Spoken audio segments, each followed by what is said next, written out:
ஒரு மனுஷனுக்கு வாழ்க்கையில ஓவர் திங்கிங் இருக்கலாம். ஆனா ஓவர் திங்கிங்கே வாழ்க்கையா இருக்கக்கூடாது. நம்மலாம் அந்த கேட்டகரில வருவோம். எங்க வீட்டு இளவரசரு சூப் வேணும்னு கேட்டாரேன்னு கடையில போய் ஆட்டுக்கால் வாங்குனேங்க. ஆட்டுக்கால எப்பவுமே சுட்டு தான் குடுப்பாங்க இங்க கடையில.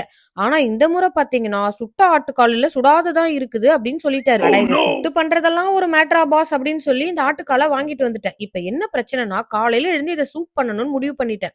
நைட்டு ஃபுல்லா இந்த ஆட்டுக்கால கரெக்ட்டா சுட்டுருவோமா? சுடமாட்டோமா? அச்சச்சோ! அவசரப்பட்டு இத சுடாதத வாங்கிட்டு வந்துட்டோமே! கரெக்ட்டா பண்ணுவோமா? பண்ண மாட்டோமான்னு ஒரு ஓவர் திங்கிங். இதெல்லாம் ரொம்ப டூ மச்சா இல்லையான்னு உங்களுக்கு தோணுது இல்லையா? அட எனக்கே அப்படிதாங்க தோணுது. எவ்வளோதான் என் மைண்ட் கிட்ட, "டேய் இதெல்லாம் ஒரு விஷயம் இல்லடா, திங்க் பண்ணாதடான்னு" சொன்னாலும் கேட்க மாட்டேங்கிறானேங்க. நான் என்ன பண்றது சொல்லுங்க? எப்போதும் லீவ் தானே ஸ்கூலுன்னு சொல்லி 12 மணிக்கு எந்திரிக்கிறவ, 8 மணிக்கெல்லாம் எந்திரிச்சு உட்காந்து இன்னைக்கு இந்த ஆட்டுக்கால் சூப்பு பண்ணேன்னா, அப்ப என்னோட ஓவர் திங்கிங் மைண்ட பார்த்துக்கோங்களேன். நாளையில இருந்து மெடிடேஷன் பண்ணி இந்த ஓவர் திங்கிங்க கண்ட்ரோல் பண்ணலாம்னு நெனைக்கிறேன். நீங்க என்ன சொல்றீங்க? ஆனா இவ்ளோ யோசிச்சு பண்றதுக்கெல்லாம் இந்த ரெசிபி ஒரு வொர்த்தே இல்லைங்க. ஏன்னா அவ்ளோ ஈஸியா இருந்தது. கொஞ்சம் டைம் கன்சியூமிங்கா இருந்தா கூட இன்னைக்கு காலையிலேயே நல்லா சுட சுட ஆட்டுக்கால் சூப் வச்சு, சூப்பரான ஒரு பிரேக்ஃபாஸ்ட்டையும் சாப்பிட்டாச்சு. இதுக்காடா இவ்ளோ யோசிச்சு பயந்த கைப்புள்ள அப்படின்னு ஆயிப்போச்சு என் நெலம.